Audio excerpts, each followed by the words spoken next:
Huli natin nakausap ang Pangulo kahapon patungkol po dyan. At sabi po natin kahapon ay hindi tayo muna magkakomento dahil ang pinakahuli po na nais ng Pangulo ay hindi pa magre-rejoin sa ICC. Isa-segue ko na po dun sa isang issue.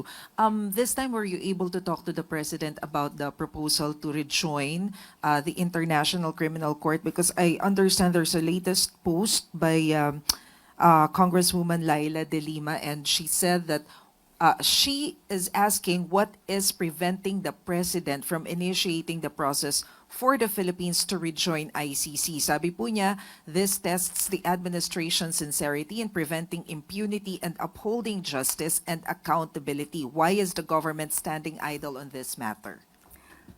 Huli natin nakausap ang Pangulo kahapon patungkol po dyan.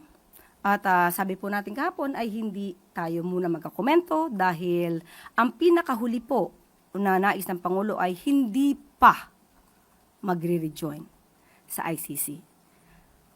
Iginagalang natin or nadidinig natin ang sinasabi ng kagalang-galang na Congresswoman Laila De Lima.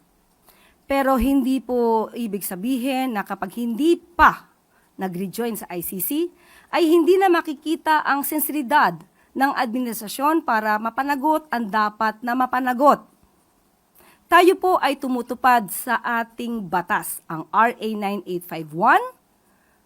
Ito po ay isang tool na magagamit para mapanagot ang dapat na mapanagot ang mga taong may kaso sa ICC.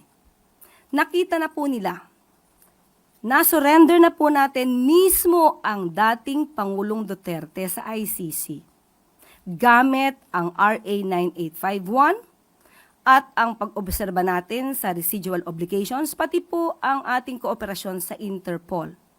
So hindi po ito nagpapakita na walang sensibilidad ang administrasyon para mapanagot ang dapat na mapanagot. Hindi po dyan nagtatapos. Hinahanap po natin at tinutugis pa si Senator Bato na pinangalanang co-perpetrator ng ICC para sa crimes against humanity.